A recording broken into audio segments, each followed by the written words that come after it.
오늘은 성령 강림절 이후 네 번째 주일입니다. 성령 강림절을 맞이하면서 성령의 열매에 대해서 말씀을 나누고 있습니다. 성령의 9가지 열매 중에서 오늘은 세 번째 열매를 대해서 말씀을 나누려고 합니다. 우리는 보통 성령하면 성령 충만함, 또 성령의 은사, 성령의 능력을 많이 강조해 왔습니다. 그런 반면에 성령의 열매에 대해서는 그렇게 많이 강조하지 않은 것 같아서 제가 의도적으로 작년 성령 강림절 기간에도 그렇고 이번에도 성령의 열매에 대한 말씀을 나누려고 합니다. 오늘은 세 번째 성령의 열매인 화평, 평화에 대한 말씀을 하려고 합니다. 히브리 말로는 샬롬, 또 미국 사람들은 피스, 또 히라보로는 에이레, 이 단어를 우리말로 번역을 하면 화평, 평화, 평강, 평안, 화목, 사실은 다 같은 말인데 우리 한국의 보케블이 이렇게 다양한 거예요. 개인의 영역에서는 평안, 평강, 가정의 평안 이런 얘기하고, 세상에서 말하는 정치적인 또 나라와 나라 사이에서는 평화, 같은 피스 샬롬을 상황에 따라서 이렇게 다르게 표현한 것이지만 사실은 원어적으로 볼 때는 같은 하나의 단어에서 나왔다는 것을 우리가 염두에 두고 그냥 말을 했으면 좋겠습니다. 한 번은 어떤 여자분이 꿈속에서 새로 오픈한 가게에 들어가게 됐습니다. 그런데 그 가게의 주인이 하나님이셔요. 호기심이 많은 이 여인이 이 가게 주인에게 여기는 무엇을 팝니까? 물었습니다. 가게 주인은 당신의 마음이 원하는 것은 무엇이든지 팝니다. 그러자 이 여인은 그렇다면 정말 우리 인간이 최고로 갖기를 원하는 것을 사야 되겠다, 그렇게 마음을 먹고 주인에게 물었습니다. 저는 마음의 평화, 사랑과 행복, 지혜, 그리고 두려움으로부터 자유함을 저는 갖고 싶습니다. 저에게 그것을 주십시오. 그러자 하나님은 이 여인에게 미소를 지으면서 이렇게 말했습니다. 부인, 미안하지만 가게를 잘못 찾아오신 것 같습니다. 이 가게에선 열매를 팔지 않습니다. 오직 씨앗만을 팝니다. 마음의 평화, 사랑, 행복, 자유, 이런 것들은 돈으로 살 수 있는 물건이 아닙니다. 당신이 직접 심고 가꾸고 물을 주고 그렇게 해서 일궈내서 얻는 삶의 열매라고 하는 것입니다. 돈을 주고 가게에서 나에게 사랑을 주십시오. 돈으로 사랑을 살 수가 없어요. 돈을 주고 나에게 행복을 주십시오. 돈이 있어도 행복을 살 수가 없습니다. 세상의 권력, 세상적인 물질을 가지고 나에게 자유를 주십시오. 아니요, 그런 것은 세상 어느 곳에서도 돈으로 살 수 있는 물건이 아닙니다. 내 스스로가 나의 삶 속에서 내가 씨를 뿌리고 오랜 시간 공들여 키워야만 얻어낼 수 있는 마음의, 내 삶의, 내 영혼의 열매라고 하는 것입니다. 사람들은 그 평안을 찾기 위해서, 그 자유를 얻기 위해서, 그 행복을 얻기 위해서 투자하기보다는 쉽게 돈으로 살려고 하는, 쉽게 얻으려고 한다고 하는 것입니다. 유대교 랍비들이 쓴 창세기 주석책이 있습니다. 창세기 랍바라고 합니다. 여기 이런 질문을 합니다. 일곱째 날에 무엇이 창조되었느냐? 그리고 이렇게 대답합니다. 하나님께서 일곱째 날에는 그냥 아무 일도 하지 않고 그냥 쉬신 것이 아니라 고요함, 평안, 평화, 안식을 창조하셨다. 다시 말씀드리면 평안함, 평화, 안식, 쉼, 이것은 하나님이 막 창조하신 창조물이라고 하는 것입니다. 그냥 아무것도 하지 않고 그냥 앉아서 쉬는 것이 안식이 아니라 하나님이 우리에게 주시고자 하는 그 안식을 위해서 주의 날에도 하나님의 뜻 가운데서 무언가 해야 된다고 하는 것이죠. 아무것도 안 한다고 해서 내 마음에 평안이 오는 것이 아니고 행복이 쏟아지는 것이 아니라 이 주일날 아침에도 옷을 단장하고 운전을 하고 그리고 직접 주님께 나와서 예배 드릴 때 하나님께서 우리에게 안식을 주시고 쉼을 주시고 마음의 평안함을 주시는 것이지, 아무것도 하지 않고 집에서 쉰다고 해서 마음의 평안이, 행복이 찾아오는 것이 아니라고 하는 사실입니다. 저는 오늘 요한복음 14장에 있는 말씀, 특별히 24절의 말씀을 통해서 주님이 말씀하시는 평안은 무엇인가 함께 여러분들하고 은혜를 나누려고 합니다. 평안은 하나님의 창조물입니다. 그리고 예수님을 통해서만이 우리에게 전달되는 하나님의 은혜고 선물이고 축복입니다.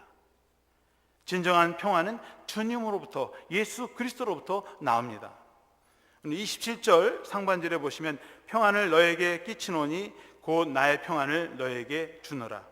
내가 너에게 평안을 줄 텐데 그 평안을, 내가 너에게 그 평안을 주노니 너희들이 그 평안을 소유하라. 평안이 주님께서 나오는 게, 우리 안에서 우리의 힘으로 만들어내는 것이 아니라 주님께서 주시는 그 평안을 우리가 받을 때에 내 안에 평안이 이루어진다고 하는 것입니다. 에베소서 2장 14절에 보시면 그는 우리의 화평이신지라 둘로 하나로 만드사 원수된 것 곧 중간에 막힌 담을 자기 육체로 허시고. 사실 주님이 말씀하시고 주님이 이루신 그 평안은 둘을 하나로 만드시는, 하나가 되는 평안이, 원수된 것, 그 중간에 막힌 담을 허무시고 그리고 둘이 하나가 되는 것입니다. 주님 말씀이 평안은 하나님과 우리의 관계 속에서 사실은 평안함이죠. 원래는 죄로 인해서 하나님과 우리가 둘이 분열되어 있고 그리고 담이 있었는데 주님께서 그 담을 허무시고 하나님과 우리 안에서 하나가 되면서 주님의 평화를 우리가 얻게 되었다고 하는 것입니다.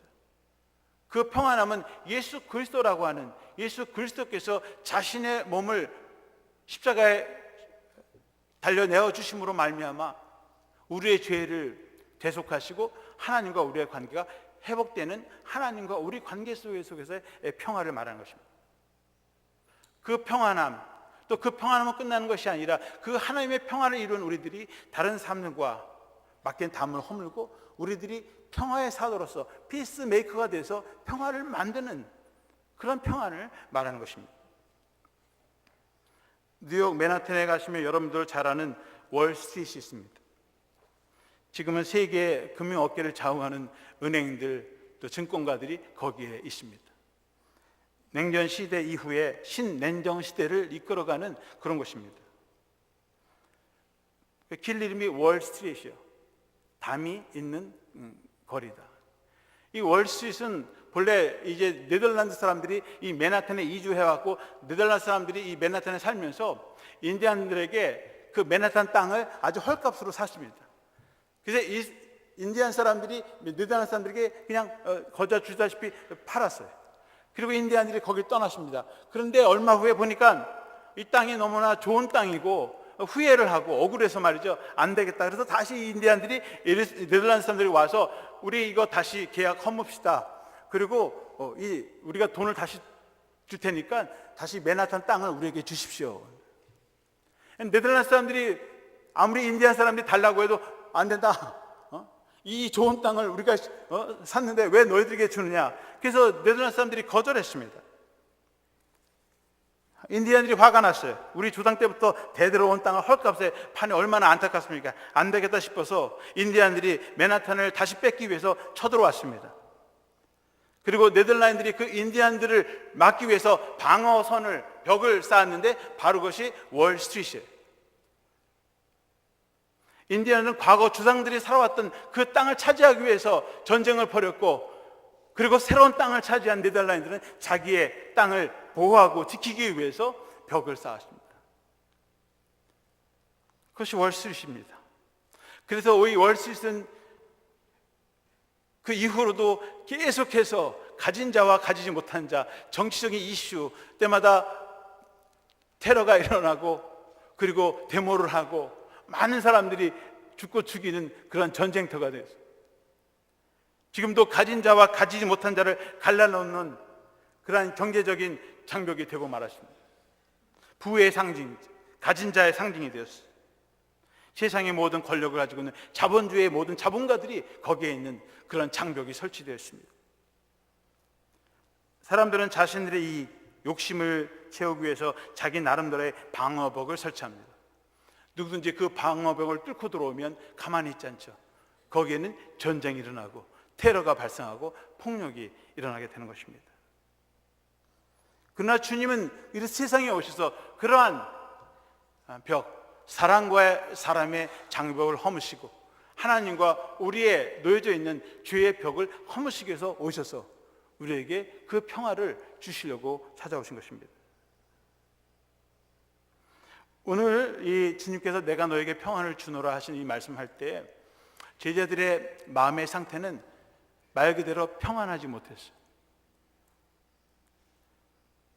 주님은 제자들에게 매우 절망적인 예언의 말씀을 선포하셨습니다. 읽지는 않았습니다만 요한복음 13장 앞에 가시면 요한복음 13장 21절에 예수께서 이 말씀을 하시고 심령이 괴로워 증언하여 이르시되 내가 진실로 진실로 너에게 이르니 너희 중 하나가 나를 팔리라 하시니, 예수님께서 심령이 괴로워서 어쩔 수 없이 증언하셨다.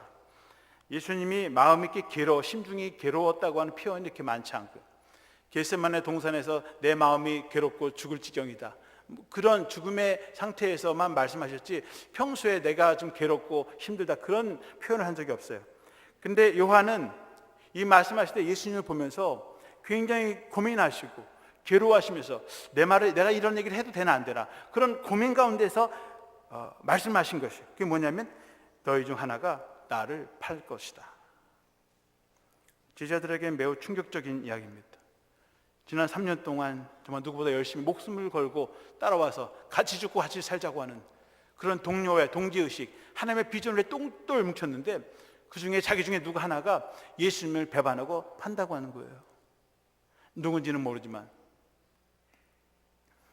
예수님의 충격적인 말씀은 거기서 끝나지 않습니다. 요한복음 13장 38절에 가시면 예수께서 대답하시되 네가 나를 위하여 목숨을 버리겠느냐? 내가 진실로 진실로 내게 이르노니 닭 울기 전에 내가 3번 나를 부인하리라. 그 다음에는 아예 첫 번째 제자인 베드로에게 직격탄을 날립니다. 내가 이제 얼마 있으면 죽게 될 텐데 너희들이 나를 따라오겠느냐. 베드로는 수제자죠. 누구보다 열심히 저는 주님의 경호대장처럼 말이죠, 앞장서서 나가는 이 베드로가, 주님, 다른 사람들은 다 버려도 나는 끝까지 목숨을 걸고 주님을 따르겠습니다. 호언장담을 합니다. 그러니까 주님께서 말씀하시기를 네가 나를 위해서 정말 목숨을 버리겠느냐? 내가 진실로 진짜 말하는데 네가 닭이 울기 전에 나를 3번이나 부인하고 도망칠 것이다. 나를 배반할 것이다. 3번이라고 하는 그냥 3번이 아니에요. 3세반은 성경에서 말하는 완전수예요. 나를 완전히 부인할 것이다. 나와 상관이 없는 사람이다. 나는 저 사람을 도저히 모른다 말이죠. 완전하게 너는 부인하고 나를 배반할 것이다. 자, 한 사람은 12 중에 한 사람은 주님을 배반한다고 하고요. 가장 그래도 믿고 따랐던 베드로도 예수님 모른다고 지금 도망치는 중이고요. 거기서 끝나지 않습니다. 주님의 폭탄 선언은 계속됩니다. 요한복음 14장 2절 말씀에 내가 너희를 위하여 거처를 예비하러 가노니, 내가 너희들을 위해서 다른 곳에 이제 거처를 예비하러 간다. 먼 곳으로 떠난다. 그 먼 곳은 정확하게 말씀하지 않았지만 제자들도 감을 잡았을 거예요. 주님이 어디론가 자신들을 버리고 도망칠 것 아닌가, 아니면 사람들에게 잡혀가서 죽는 것은 아닌가. 자신들이 믿고 따랐던 주님마저도 자신들을 버리고 그런 상황 속에서 어디로 가야 할지, 무엇을 해야 할지 모르는 그런 정말 절망, 재앙과 같은 그런 수준이 지금 제자들의 상황입니다. 그런데 주님은 거기서 제자들에게 더 말씀하십니다. 16절, 17절에 보시면 내가 아버지께 구하겠으니 그가 또 다른 보혜사를 너에게 주사 영원토록 너희와 함께 있게 하리니 그는 진리의 영이라 세상은 능히 그를 받지 못하니 이는 그를 보지도 못하고 알지도 못함이라. 그러나 너희는 그를 아나니 그는 너희와 함께 거하시며 또 너희 속에 계시겠음이라. 내가 아버지께 구할 텐데 내가 간다고 끝나는 것이 아니라 하나님께 보혜사를 너희들과 함께 할 수 있는 그런 분을 다시 보내줄 텐데 바로 그것은 진리의 영, 성령님이시다. 그가 너희와 함께 영원히 함께 할 것이다. 그렇게 말씀하십니다. 성령님은 진리의 영이시고 우리를 진리로 인도하시는, 그래서 제자들이 늘 진리 가운데 거할 수 있고, 그리고 성령님께서 그들을 이 세상에 있는 동안 영원토록 함께하며 그들의 삶을 인도해 주시는 바로 그러한 분입니다. 그래서 이 성령님을 통해서 주시는 이 성령의 열매, 화평, 평화는 성령님과 동떨어진 것이 아니고 주님과 동떨어진 것이 아닙니다. 주님께서 말씀하시는 그 성령님을 통해서 오늘 너에게 내가 그 평안을 주겠노라 하고 하면서 말씀하시는 것입니다. 성령님을 통해서 주님이 가지고 계시는 그 평안을 나누어 주시겠다고 하는 것입니다. 주님 말씀하신 세상의 평화, 이 그리스도의 평화는 세상과 다르다. 오늘 27절 중반절에 내가 너에게 주는 것은 세상이 주는 것과 같지 아니하니라. 주님이 보내주신 성령도 세상에 알지도 못했고 보지도 못했고 듣지도 못했고 알 수 없는 그러한 성령의 능력인데, 그 성령의 능력을 통해서 오는 성령의 열매의 평화도 세상과 다른, 세상에 알지 못하는 그러한 평안이다, 그렇게 말씀하고 있습니다. 예수님 당시에 로마 세계에서의 평화라고 하는 것은 전쟁이 없는 상태입니다. 그래서 예수님 당시에는 소위 팍스 로마나 피스 오브 롬, 그것을 누리며 살아가는 것이죠. 그런데 이 평화는 로마 제국이 세계를 지배하고 일정 기간 동안 전쟁이 없고 그리고 평화를 유지하는 상태를 말하는 것입니다. 그리고 이 로마 팍스 로마나 로마의 평화는 로마 황제와 로마 정부에 찬송하고 찬동하고 그 밑에 조용히 순종하는 사람들에게만 주어지는, 특정한 사람들에게만 주어지는, 그리고 일시적인 평화입니다. 누구라도 로마 황제에게 반기를 들거나 정부에 대항하면 가차없이 전쟁, 죽음을 가져오는 평화였죠. 로마의 평화는 이 세상에 그 당시 있는 모든 사람들에게 주어진 평화가 아니라 특별한 사람들에게만 한정되어 있는 그런 평화입니다. 이런 평화는 지배자적인 관점에서 말하는 가진 자들의 평화입니다. 피지배자 입장에서 말하는 진정한 의미에서의 세계 평화가 아닙니다. 시편 33편 16절에 보시면 많은 군대로 구원 얻은 왕이 없으며 용사가 힘이 세워도 능히 구하지 못하는도다 그랬어요. 여러분, 세상의 군왕들은 많은 군대, 경제력 군사를 가지고 나라를 세우고 평화를 유지합니다. 그런데 그렇게 해서 군대와 힘을 가지고 구원을 얻고 평화를 가져온 왕은 없다. 용사가 힘이 세도 능히 자기 자신을 구하지 못한다는 거죠. 과거에 바벨론 제국은 페르시아에게 멸망당했어요. 페르시아는 로마 제국에 망하고 로마 제국도 스스로 멸망하고 말았어요. 세계를 지배한 로마도 망하고 말았습니다. 지구상에 영원한 제국이 없습니다. 힘이 센 용사도 자기 스스로를 구원한 사람이 없어요. 내서전엔 불가능은 없다. 유럽을 제패한 나폴레옹도 워트로 전쟁에서 패하고요. 그리고 평생 감옥에 갇히는 신세가 되고 말았습니다. 강한 군대를 가진 나라도 민족도, 막강한 군사력과 권력을 가진 통치자도 영원히 지속되고 그들의 평화가 지속되지 않았다고 하는 것입니다. 그럼 우리가 역사를 통해서 누구나 알 수 있는 사실입니다. 이번 주 화요일이 미국 독립기념일입니다. 여러분, 영국은 해가 지지 않는 나라, 전 세계에 정말 수십 개의 식민지를 가지고 있어요. 지금도 영국의 식민지 되었던 나라들이 1년에 한 번씩 모여서 자기들끼리 올림픽 경기를 해요. 한 50여 개국이 매년 모여서 과거에 영국의 식민지였던 나라들이 와서 독립은 했지만 그래도 동맹국처럼 지금도 해요. 영국이 그렇게 잘 대해줬다는 거예요. 그래서 그 정부들, 지금도 식민지했던 국가들과 좋은 동맹관계를 유지하고 있다고 합니다. 그런데 그런 영국의 평화도 미국 사람들이 볼 때는 평화가 아닌 거예요. 여전히 경제적인 억압, 수탈, 그리고 이 미국 땅에서 나는 모든 재물과 그런 이윤들을 다 영국으로 가져가서 영국 사람들이 누리는 평화이지, 미국 사람들이 볼 때는 늘 수탈당하고 억압당하고 그런 평화는 더 이상 원하지 않는다는 것이죠. 그래서 총칼을 들고 대항해서 미국의 자유와 독립을 쟁취한 것입니다.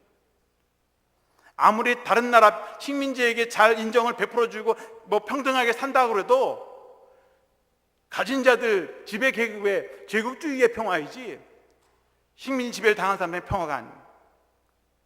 과거 일본도 우리나라를 식민지 통치하면서 자기들에겐 평화고 자기들에게는 이윤을 얻는 그런 행복한 시절인지 모르지만 식민지 지배를 살아가는 우리 한민족들에게는 여전히 수치와 억압과 핍박 속에서 살아가는 그런 고통의 시간이었습니다.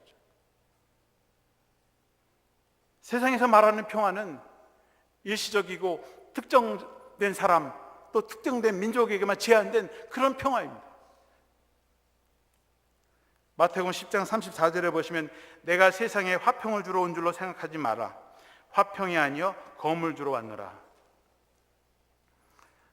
주님이 말하는 평화는 그저 전쟁이 없는 평화, 가진 자 힘인 자를 정복하고 그리고 없는 사람은 그 밑에 순종하면서 복종하는 그러한 평화로운 전쟁이 없는 세상을 말하는 것이 아닙니다.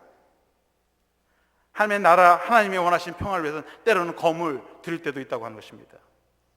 그 다음 마태복음 10장 35절에는 내가 온 것은 사람이 그 아버지와 딸이 어머니와 며느리가 시어머니와 부하게 하려 함이니라.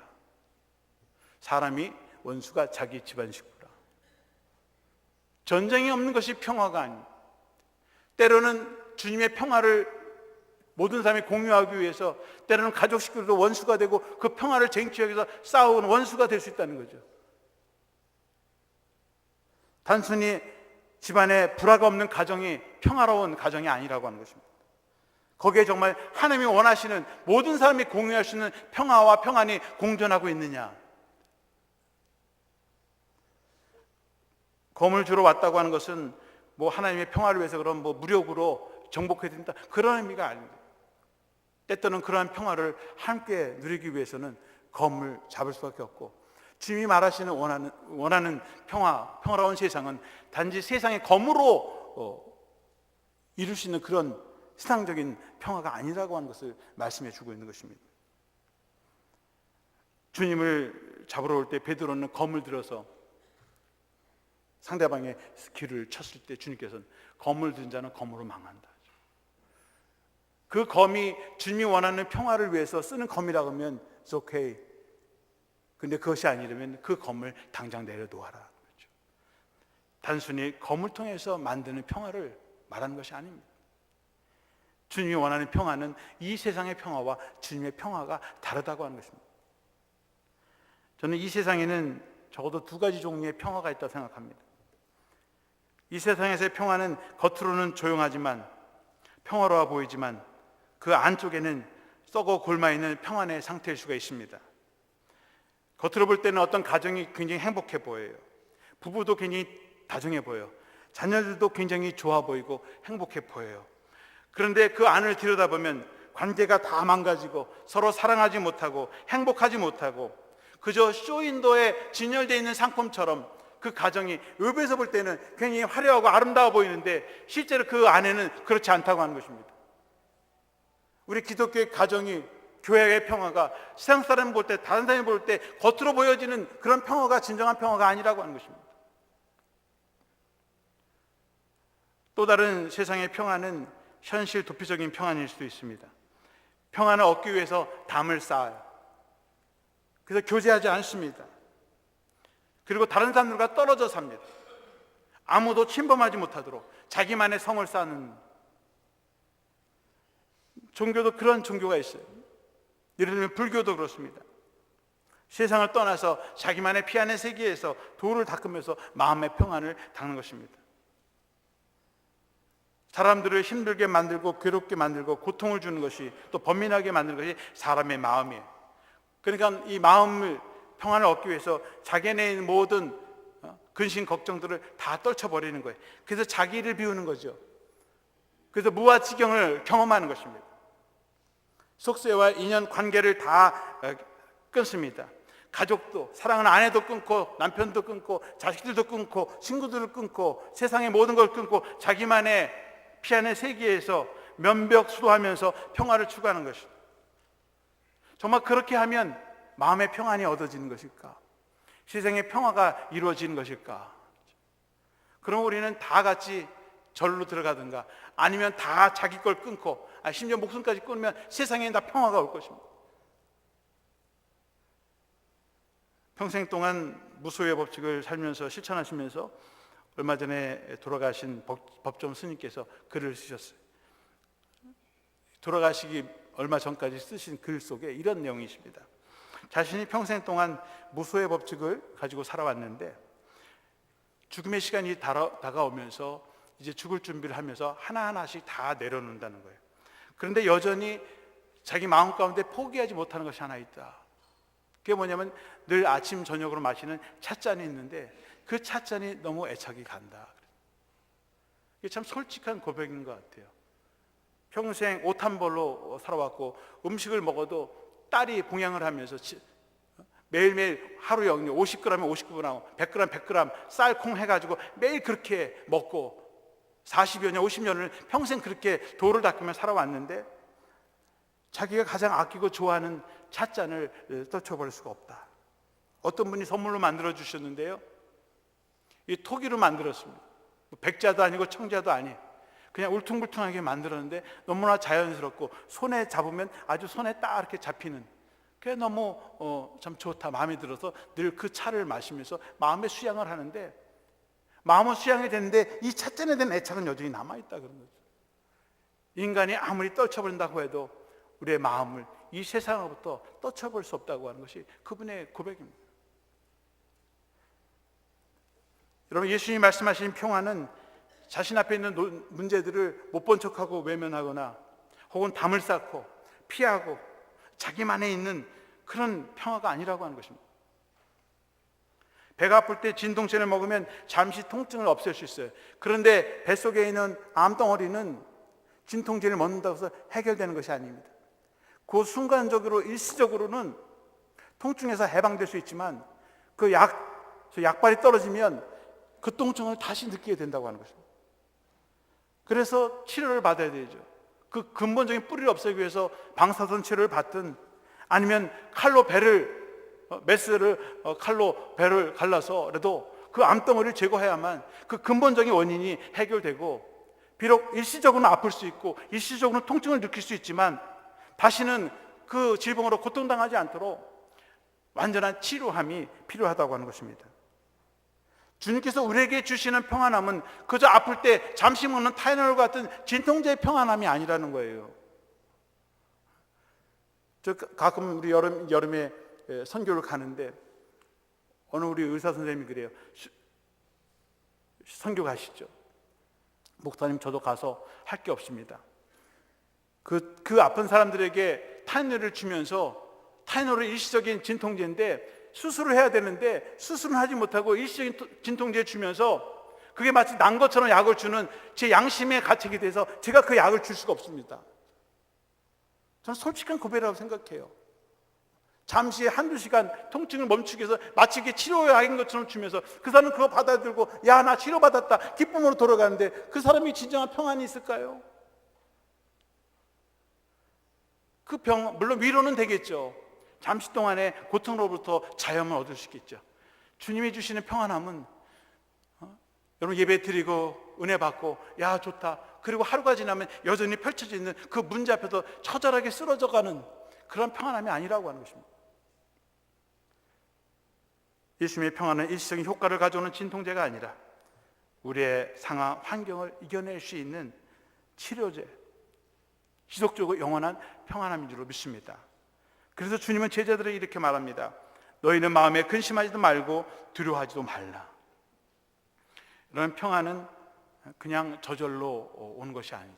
그 평안을 얻기 위해서 마음의 근심, 걱정, 두려움도 내어 쫓아내야 된다고 하는 것입니다. 지금 예수님이 처한 상황, 제자들이 처한 상황은 그리 낙관적이지 못합니다. 12명의 한 사람은 주님을 배반할 것이고 예수님을 팔 것이고, 예수님의 수제자는 3번씩이나 부인하고 그리고 달아날 것이다. 예수님은 언제 어딘지 알 수도 없는 곳에 간다는 거죠. 그런 상황 속에서 배신, 배반, 그리고 죽음, 닥치는 환난, 고난 앞에서 평안할 수 있는 주님의 비결은 무엇인가? 18절에 보시면 내가 너희를 고아와 같이 버려두지 아니하고 너희에게 오리라. 내가 너희를 고아와 같이 버리지 않고, 지금은 너희를 고아처럼 버린 것 같지만 아니, 내가 다시 너희들에게 돌아오겠다. 22절에 보혜사 곧 아버지께서 내 이름으로 보내실 성령, 그가 너희에게 모든 것을 가르치고 내가 너희에게 말한 모든 것을 생각나게 하리라. 주님은 떠나지만 다시 돌아와서 너희를 만나게 할 것이고, 또 성령님께서 언제 어디서나 너희들에게 평안함을 주실 것이다. 내 말씀, 내가 한 말씀을 다시 회복하게 하고 생각나게 하고 그 말씀으로 이 세상을 이길 수 있는 능력을 줄 것이다. 예수님께서 그렇게 약속을 하시는 것입니다. 예수님이 주시는 평안은 그저 외부 환경을 무시하는 것이 아니라 그것을 뛰어넘을 수 있는, 현재 환경과 조건을 뛰어넘는 그런 평안함입니다. 여러분, 우리 앞에요, 만약에 어떤 학생이 시험을 봐요. 시험을 보는데 중요한 시험입니다. 그런데 시험 공부를 잘했어요. 그래서 어떤 문제가 나와도 난 100점 맞을 자신이 있다. 그러면 그 시험 앞에서 두려워하지 않습니다. 자신감이 있어요. 전쟁에 나가는 장수가 상대방을 이길 수 있고 제압할 수 있는 능력과 자신감이 있으면 근심 걱정하지 않습니다. 여러분, 임진할 때 이순신 다 아시잖아요. 지금 수백 척이 일본 군함들이 있는데 이순신은 그러죠. 나에게는 아직도 12척의 배가 남아 있습니다. 뭐 세상적인 계산으로 보면 싸움이 안 되는 싸움인데 12척의 배가 있고 나에게는 아직도 싸울 수 있는 군사가 있습니다. 나는 100번 싸우면 100번 다 이길 수 있는 자신감이 있습니다. 그러면 아무리 많은 적군이 쳐들어와도 두려워하지 않아요. 나에겐 전략이 있고 전술이 있고 아직도 그와 맞서 싸울 수 있는 군함이 있고 군사들이 있다면 두려워하는 것이 아닙니다. 주님께서 죽음 앞에 두려워하지 않는 것은 그 죽음을 이기실 수 있는 부활의 능력을 소유했기 때문에 평안함이 있는 거예요. 죽었다 내가 다시 살아 너희들 올 텐데 내가 왜 두려워합니까?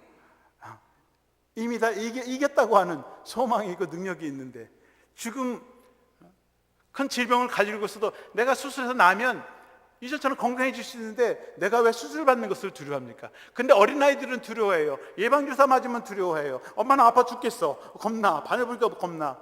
근데 우리는 알잖아요. 야, 그거 맞으면은 병이 더 안 아프고 괜찮아. 그 어른들은 맞잖아요, 예방주사를.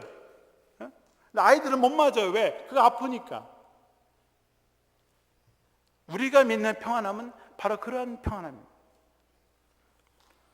우리 앞에 어떤 삶의 위기, 절망, 질병, 죽음의 위기, 이미 그것을 이기신 주님이 우리와 함께 하시고 그분이 소유한 그 평안함, 그 믿음이 우리 안에 있다면 제자들도 두려워하지 마라, 얘들아. 두려워하지 마라. 내가 내 평안을 주니까 너희도 나의 평안을 소유해라. 그러면 그 평안함으로 이 모든 어려움을 이겨낼 것이다. 내 평안함이 아니고 환경이 주는 평안함이 아니라 주님이 소유하신 그 승리의 소망, 평안함입니다. 히브리서 6장 19절 말씀해 보시면 우리가 이 소망을 가지고 있는 것은 영혼의 닭 같아서 튼튼하고 견고하여 휘장 안에 들어가나니. 우리가 소망이 있는데 그 소망은 주님에 대한 소망이고, 우리의 영혼의 닻이 이 세상 환경과 조건, 내 감정에 근거하는 것이 아니라 우리의 영혼의 닻이 우리의 반석인 예수 그리스도에게 확고하게 고정이 세워지면 주님을 바라보는 그 소망, 주님이 가신 그 비전을 내 비전이 되고 내 꿈이 되고 내 소망에 대해서 담대하게 휘장 안에도 들어갈 수 있다. 이 휘장은 지성소를 말하는 건데 그 안에 들어가면 다 죽는 거예요. 다 죽는데 우리가 믿음을, 우리의 영혼의 덫을 주님께 고정시키고 나아가면 그 어떤 죽음도 이겨낼 수 있다. 그런 말씀입니다. 여러분, 오늘 주님의 이 삶의 위기 앞에서, 제자들이 이 위기 앞에서 주님의 평안함을 가지고 믿음으로 승리하는 것처럼 저와 여러분이 바로 이 주님의 평안을 소유하시고 우리 삶의 어떤 문제도 이겨낼 수 있는 그 소망과 믿음을 가지시고 승리하며 나가시기를 주님의 이름으로 축원합니다.